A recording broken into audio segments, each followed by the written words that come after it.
окшоо адам табастыр, мага окшоо адам күйбөстүр. Ошондо акыйкатчылык келер.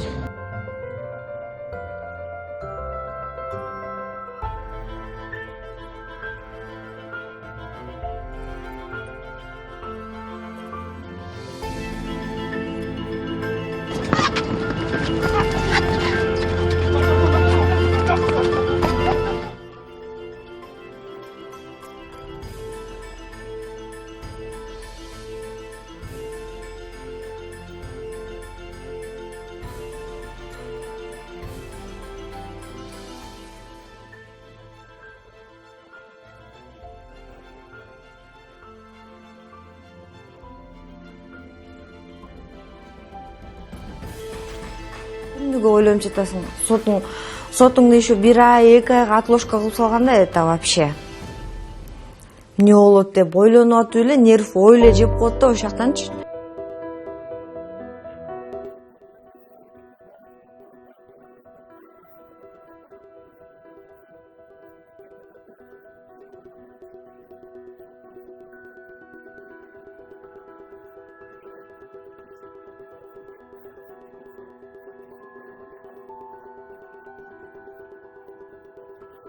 Учебный центр судей занимается повышением квалификации уже назначенных судей.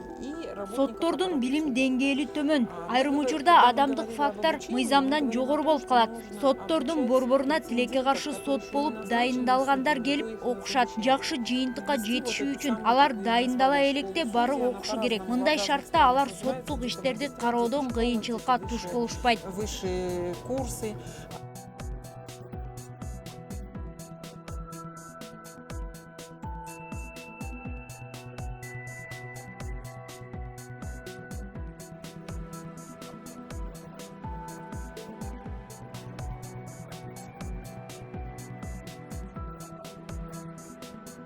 Соттор тандоо кеңешинде эле ушинтип баштаганбыз. Мындай жарандык коом келсе, жакшы тандайт депчи. Ошон үчүн биз кылдаттык менен карап, кантип ишке ашыруу дегенге маани беришибиз керек да. Анткени себебине карап көрсөңүздөр, бүгүнкү күндө соттордун чечими катары деле мындай элдин ишенимине баткан азы келгенсип, аткаруу жагынан дагы кээ бирде мына соттун чечимди чыгарып алдым деп коюп, аткара албай жүргөн кишилер да бар да. Ошон үчүн мен ойлойм, бул көп тараптуу маселе, аткаруусудагы, өзлөрүн шайлоосудагы, жумуштан кетирүү маселелердин баарын биз мындай эрк болушубуз керек экен да, ар бирибизде жоопкерчилик.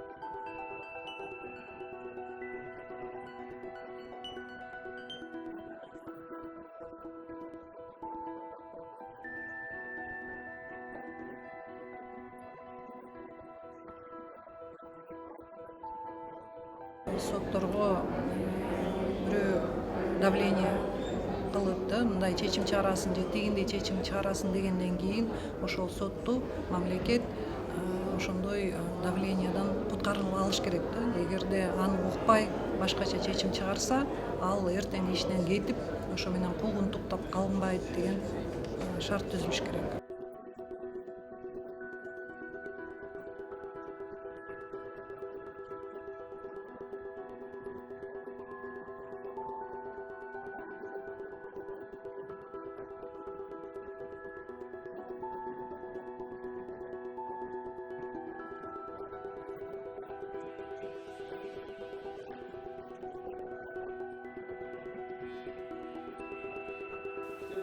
Соответственно, албетте айкөлдүккө террористтер, мурда кылмыш жасагандар, жаш балдардын өмүрүнө залалга келтиргендер илинбейт. Бирок соттор чыгарган чечимин атайлап мыйзамга каршы жасаса, анда аларды жоопкерчиликке тартуу каралышы керек.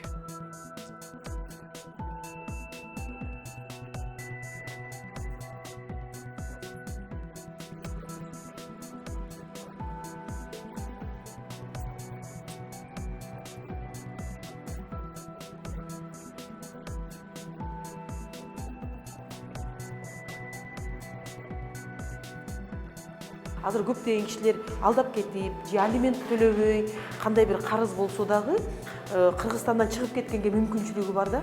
А ошол мыйзамдарда мындай жазылган экен да, эгер сенин карызың болсо, эгер сен балдарыңа алимент төлөбөсөң, бирөөнү алдап кетип соттун аркасы менен ошол бирөөгө карыздарың болсо, сен чет өлкөгө чыкканга мүмкүнчүлүгүң болбой калат экен. Ошондо мен ойлойм, канча бир ирет соттун чечимдери аткарылып, мындай туура жакка турат болуш керек деген ишеним бар да.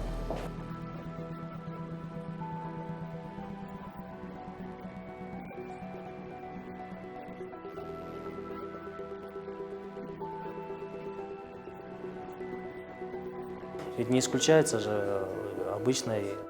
Учурда билесиздер, эки адам уруша кетип, көптөгөн тергөө амалдарынан кийин бири-бирине калпак кийгизип, тоон жаап белдешип алат да, соттон арызын алып алат. Жаңы мыйзамда бул иштер сотко жетпестен, атайы институтта карала турган болот. Албетте, аларга тергөөчүлөр, юристтерден турган комиссиялар болот. Анткени коркутуу жолу менен жүргөн, жокпу элдешүү ошону көзөмөлдөп туруу керек да.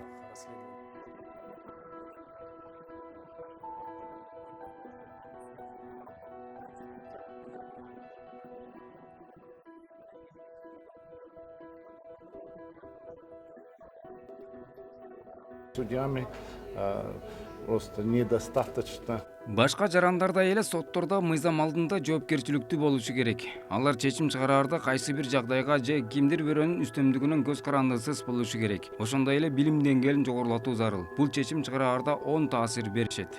Судебная система.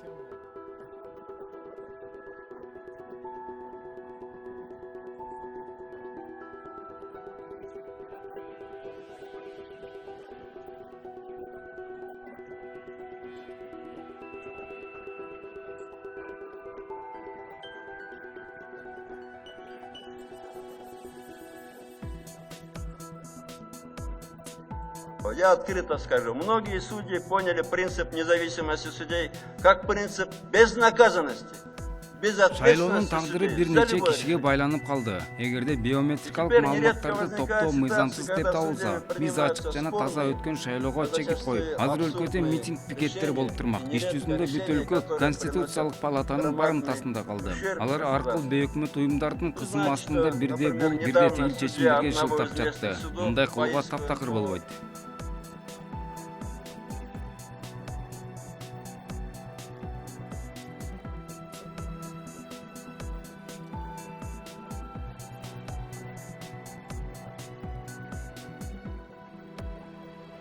наказать себя, мне кажется, это абсурдный принцип. Представьте, что таможенники или работники... Бажыда иштегендер же кайгыл кызматы өздөрүн жазалаганын элестетип жатасыздарбы? Соттор айдан, Марстан түшүп келген эмес. Аларда пенделер. Менталитетти эске алыш керек. Граждане такие же представители общества с таким же менталитетом.